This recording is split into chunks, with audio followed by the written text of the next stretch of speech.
mulher da minha vida, boa noite, tudo bem? Mais uma live semanal começando. Vou esperar vocês entrarem, mas enquanto isso eu vou falando. Já recebi todas as perguntas, organizei. Eu amo esse bate-papo, eu amo que depois vira podcast. Então, eu fico feliz também que vocês me mandam as perguntas, que querem saber tudo. E vamos lá! Ai, tô muito animada. Tava com saudade, semana passada não teve.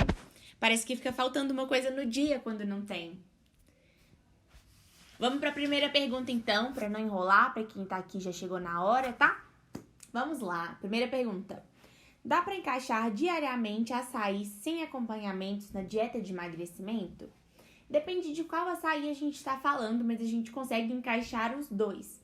O problema do açaí com guaraná, com xarope de guaraná, que é aquele açaí adoçado que a gente compra, ele por si só, sem os acompanhamentos, já tem um valor calórico alto, justamente por causa do xarope, que tem açúcar, então tem mais carboidratos.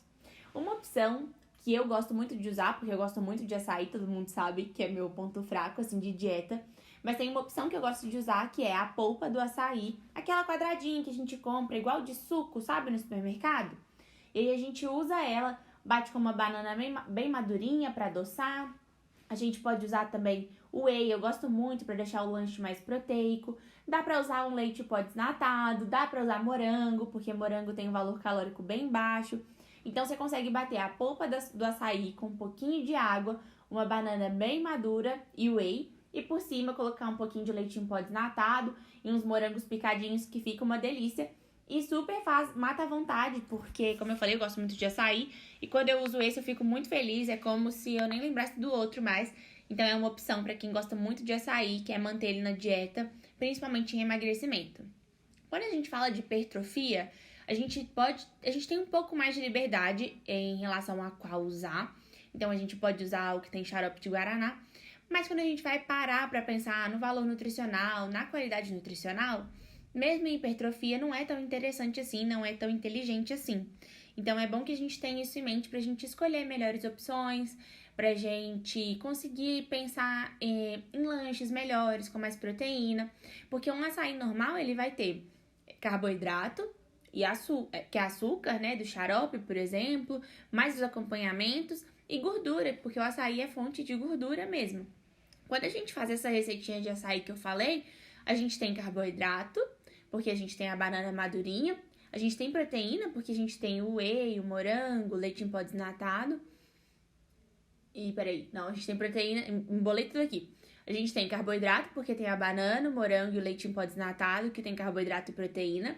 A gente tem a proteína do whey e a gente tem a gordura do açaí em si, que já tem um pouquinho de gordura mesmo, né? Porque ele é fonte de gordura.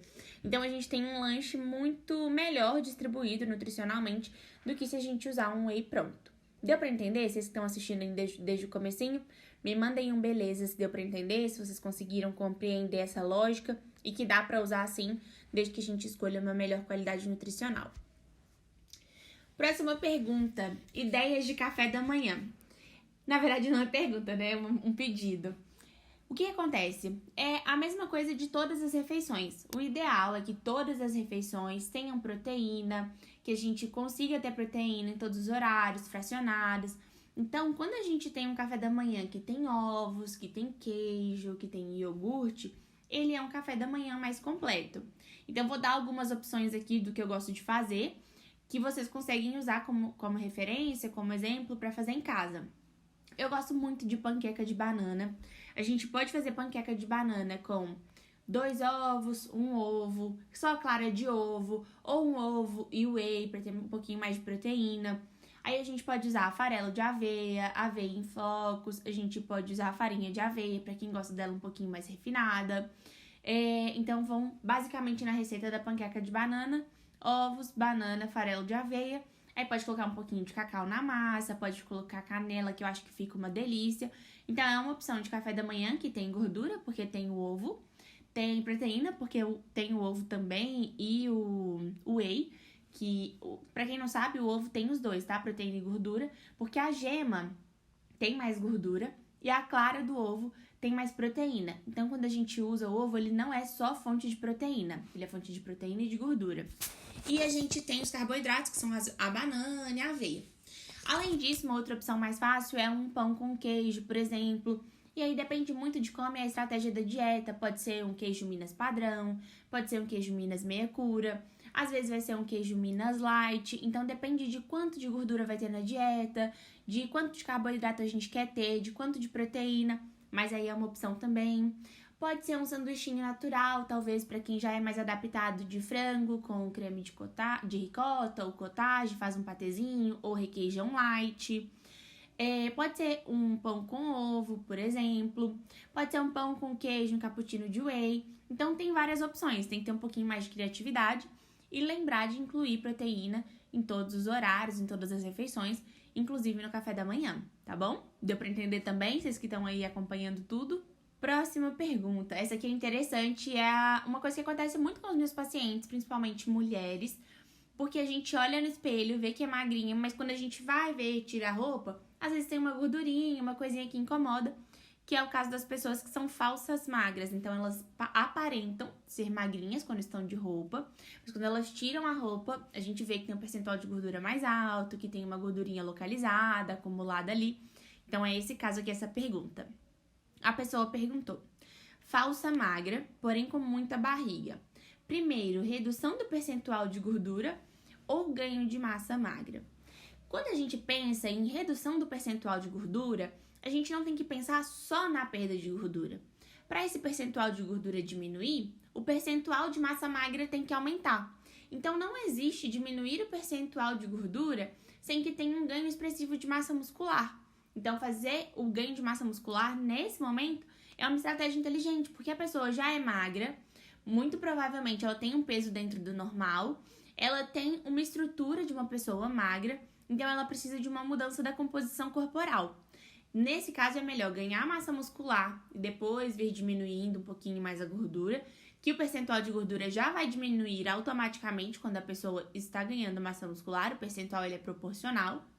E a pessoa vai ter uma composição corporal melhor, ela vai se olhar no espelho e vai ver um corpo melhor, mais bonito. Então, o ganho de massa muscular é super importante para quem tem esse corpo de falso magro, que visualmente é magrinho, mas que tem um percentual de gordura alto, porque tem pouca massa muscular, tá? Então, falsas magras que estão me escutando, façam musculação, façam dieta para hipertrofia, comam mais proteína, percam o medo de comer carboidrato. A gente não precisa de todo esse medo que todo mundo fala o tempo todo. Não precisa disso. Aprendam a comer para conseguir comer mais volume, mais qualidade nutricional e ganhar massa muscular. Porque só assim sua composição corporal vai mudar, só assim você vai conseguir ter um corpo mais bonito, ficar satisfeita quando você se olhar no espelho, quando colocar um biquíni. Então faz isso, pensa nisso, vai começar a treinar, não fica com preguiça, tem que ganhar massa muscular mesmo. Qual o doce... Oh, meu Deus, a Bianca tá rindo ali, mas acho que ela se identificou. É isso mesmo, se identificou. Pois é, Bianca, tem que treinar, não tem dessa. Tem que fazer musculação, comer proteína, carboidrato, ir pra academia, não faltar. Não é ir uma semana e faltar um mês inteiro e depois voltar. Pra melhorar a composição corporal e melhorar esse percentual de gordura também. Tem que ficar forte. Bora lá. Próxima pergunta. Qual o doce mais saudável para se ter na dieta? Quando a gente pensa em doce e para ter na dieta que encaixe no contexto saudável, que é isso que a gente prioriza quando a gente está falando de dieta, é um doce que tenha menos açúcar. Eu gosto muito de chocolate 60% para cima. Chocolate 70% me deixa muito feliz. Tem pacientes que já chegam comendo um chocolate com um percentual de cacau um pouco mais alto, mas eu sempre priorizaria um chocolate mais que 60%, mais que 70%. E hoje em dia tem chocolates muito gostosos, assim, com esse percentual de cacau. Então, por exemplo, o Talento Dark Nibs é muito gostoso. Tem o Bendito Cacau da Cacau Show, que é um chocolate 70%, que é uma delícia. Tem o Lacta Intense, que é 60% e é muito bom e muito fácil de achar. O Talento, ele se esconde nos supermercados, não sei o que acontece, que ele some, mas esse da Lacta é muito fácil de achar. Então, essas são as melhores opções para manter na dieta mesmo de doce, chocolates acima de 60%. Tem uma linha da Talento, que ela é 50%, que eu acho que é uma boa opção para quem está começando a fazer dieta. que são aqueles que são caramelo salgado, acho que tem um com maracujá também. Não é aquele que tem recheio não, sabe? É o que tem uns pontinhos assim no meio do chocolate, que ele é 50%.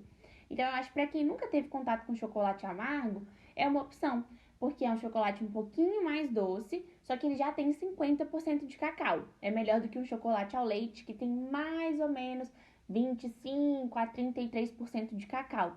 E é muito melhor que um chocolate branco, que nem cacau tem, tá? Então, escolham pelo menos chocolate 50% para cima. Como eu falei, Talento, Lacta, Cacau Show são boas opções. Lindt também é uma boa opção, tá? De chocolate. Só leiam os ingredientes. Açúcar nunca deve estar em primeiro lugar, principalmente nesse chocolate 50% ou mais, tá? Então, observem isso. Vocês já sabem ler rótulo, já sabem ler lista de ingredientes, já sabem que a lista de ingredientes é em ordem decrescente, vai do maior para o menor. Eu já ensinei isso em alguma live, em algum post por aí.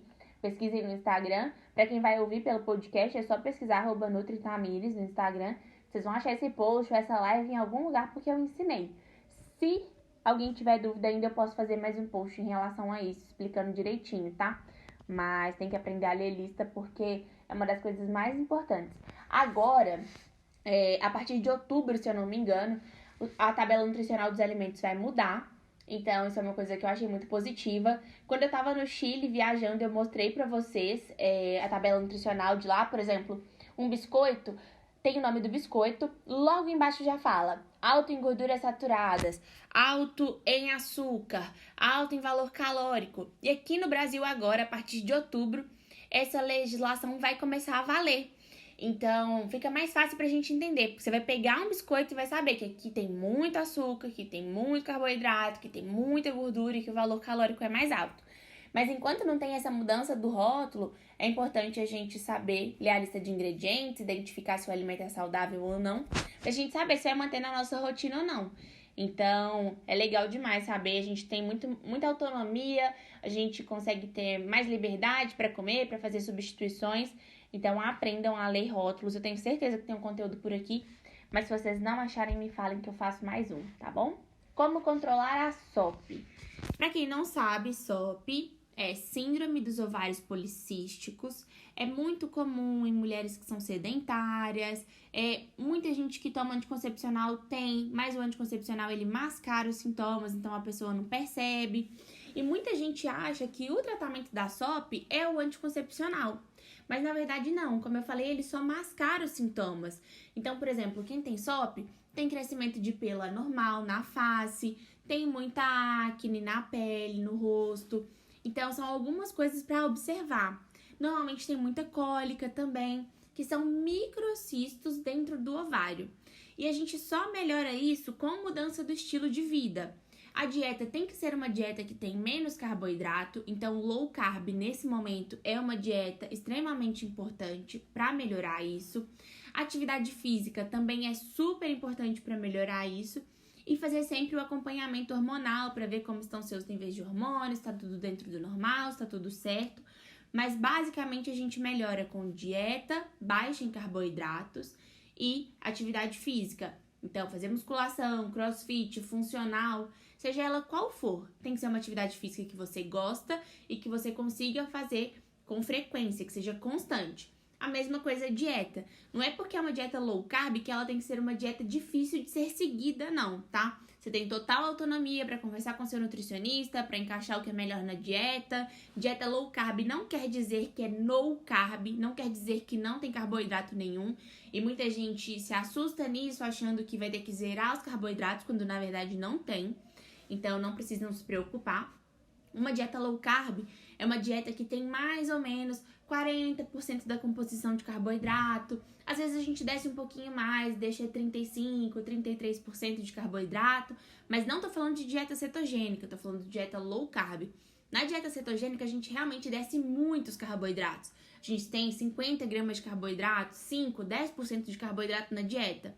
Mas na low carb não. Eu tenho muitos pacientes que fazem low carb, que comem 40% de carboidrato e que tiveram melhora da SOP, não sentem mais nada, não tem nenhuma queixa, nem usam anticoncepcional para mascarar os sintomas, tá? Então é fazer uma dieta que seja fácil, adaptável, mas que tenha menos carboidrato. Deu pra entender? Preciso ter uma balança para começar a dieta? Não precisa. Se você não tem balança, o seu Nutri vai te dar orientações em relação a medidas caseiras. Então, ele vai te falar, olha, essa quantidade aqui é mais ou menos uma colher de servir, 2 colheres de servir, um bife do tamanho da palma da mão, ou só do miolinho da palma da mão. O nutricionista, ele vai te explicar, ele vai colocar medidas caseiras, colher de sopa, colher de chá, colher de sobremesa, colher de servir, concha. Ele vai te dar essas orientações. Só que eu posso falar com o meu paciente, por exemplo, que 90 gramas de arroz são 2 colheres de servir de arroz. A colher de servir ela é mais ou menos assim, e para dar 90 gramas é um morrinho assim, mais ou menos, de arroz. O paciente pode entender que são 2 colheres de servir de arroz e fazer 2 colheres assim, 2 montanhas. Você consegue entender que isso não vai dar 90 gramas? E ele vai chegar na consulta e vai falar comigo assim, eu fiz exatamente do jeito que você mandou, 2 colheres de servir. E aí a gente vai ter que descobrir por que estava dando errado. Quando a gente tem a balança, não tem esse cenário. Porque se eu coloco 100 gramas de arroz, ele vai pesar em qualquer balança e vai dar 100 gramas de arroz. Se eu falar 400 gramas de arroz, ele vai pesar e vai comer 400 gramas de arroz. Então, não tem como errar quando você tem a balança. É um item que é indispensável para fazer dieta? Não. Principalmente para quem come muito mal, para quem tem uma alimentação muito ruim, um padrão muito ruim. Então, quando a gente melhora o padrão, a gente já consegue ter resultado, mesmo sem estar usando a balança, porque a pessoa está vindo de um padrão ruim. Mas a partir do momento que a pessoa começa a comer melhor, começa a treinar melhor, a balança é importante sim pra gente saber, ter certeza que ela tá fazendo o plano alimentar certinho, tá? E não precisa pesar comida pra sempre, vai ter uma hora que a gente acostuma com a quantidade de comida, a gente sabe olhar pro prato e ver mais ou menos quanto tem de comida, mas eu sempre peso, mesmo sabendo mais ou menos quanto é, pra ter certeza, porque eu tenho um objetivo estético. Então, quando a gente tem um objetivo estético, a gente tem que fazer exatamente o que tá prescrito, senão não vai funcionar. Entenderam? Então, não é indispensável, mas é importante. Uma alimentação para secar é diferente para ganhar massa? É diferente, porque são 2 objetivos diferentes. Como é que você emagreceria fazendo uma dieta para ganhar massa muscular? E como é que você ganharia massa muscular fazendo uma dieta para emagrecer? Dá para fazer os 2 ao mesmo tempo, tá? Não quero colocar medo em ninguém. Dá para emagrecer e ganhar massa muscular da mesma forma que dá para ganhar massa muscular e diminuir peso de gordura. Mas, de uma maneira geral, o valor calórico da dieta muda muito, a distribuição da dieta muda muito. Uma dieta de uma pessoa que quer emagrecer, por exemplo, vai ter mais gordura na composição, porque a gordura dá mais saciedade, porque demora mais para ser digerido, e aí para a pessoa não sentir tanta fome ao longo do dia, a gente coloca gordura para fazer esse balanço aí da saciedade. Quando a pessoa está fazendo hipertrofia, a gente já não coloca tanta gordura na dieta, porque a gente quer ter mais carboidrato e mais proteína para a pessoa treinar melhor e para ela conseguir comer todas as refeições ao longo do dia, porque essa pessoa está comendo mais. Então, quando a pessoa quer emagrecer, ela come menos calorias do que ela gasta para ter um déficit calórico e ela conseguir emagrecer. Quando a pessoa está fazendo uma dieta de hipertrofia, é o cenário contrário. Ela está comendo mais calorias do que ela gasta para ter uma sobrinha e ajudar na síntese de massa muscular. E como eu falei, a composição é diferente. Então, uma dieta para emagrecimento, muito provavelmente vai ter um pouquinho mais de gordura do que uma dieta que seria para hipertrofia. Deu para entender? Vocês conseguiram entender isso? Tem gente que faz dieta para emagrecimento e para hipertrofia com os mesmos alimentos, só que muda a quantidade, né? Quando é para hipertrofia vai comer mais, e aí acaba tendo um pouquinho mais de gordura na dieta.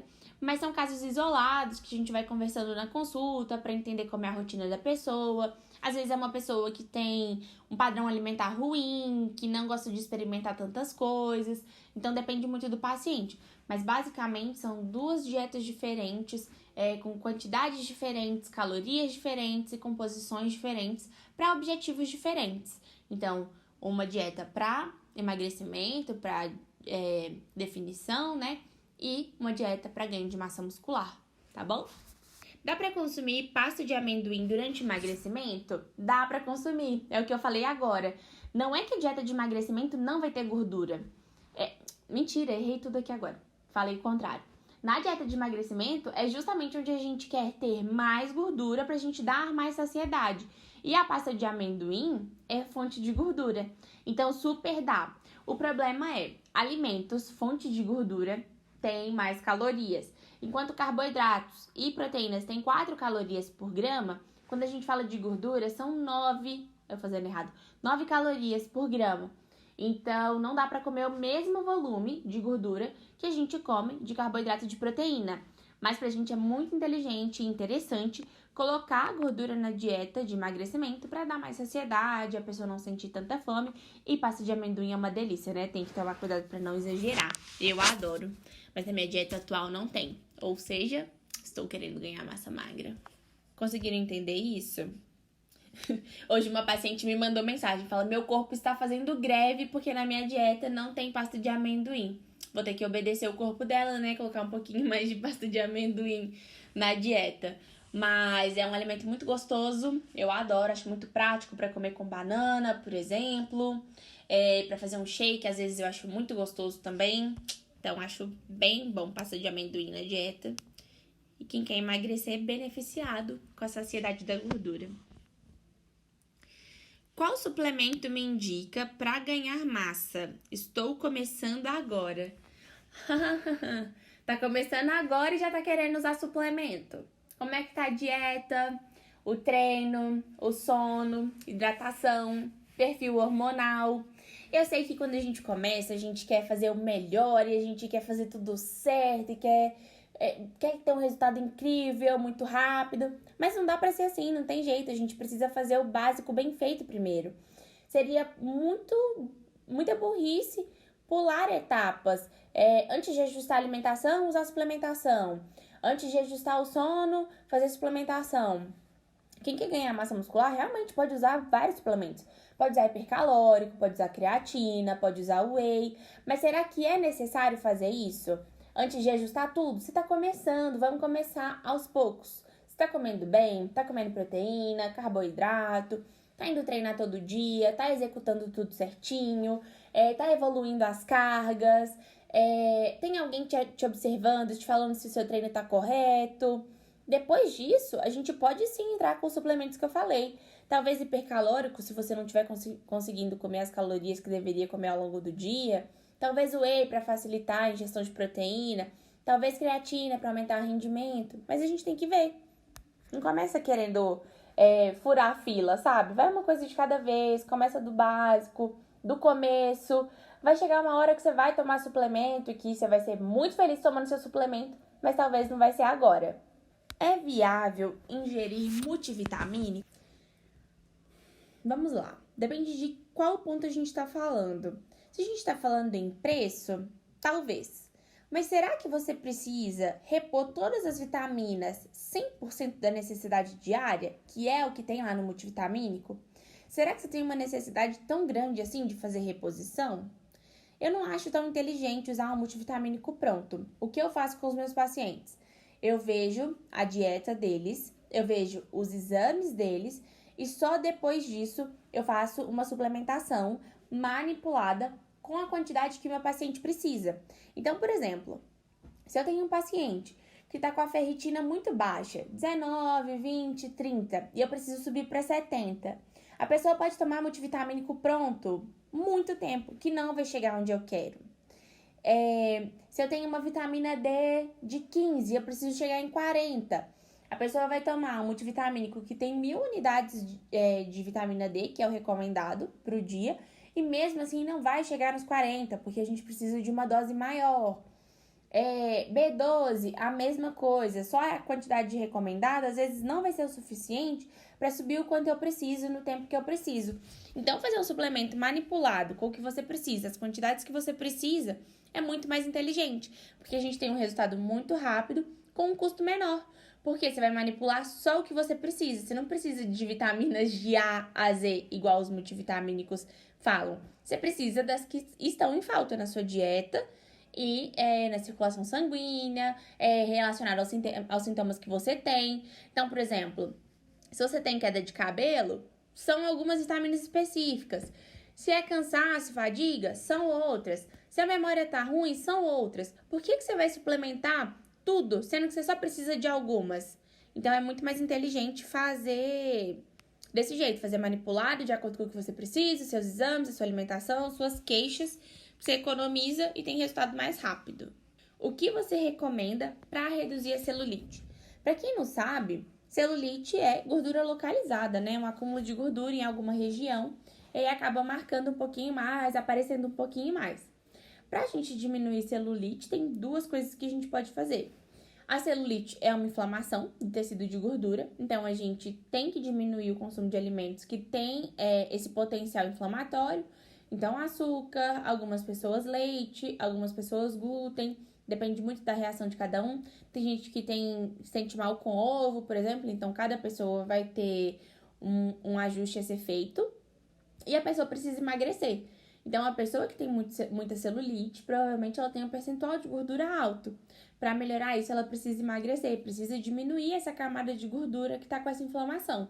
Então, tem que perder peso, principalmente peso de gordura, tem que aumentar a massa muscular para ter uma composição corporal melhor, conseguir ver essa mudança de celulite. E para mim é muito nítido, é muito tranquilo de ver isso com os meus pacientes, na evolução deles.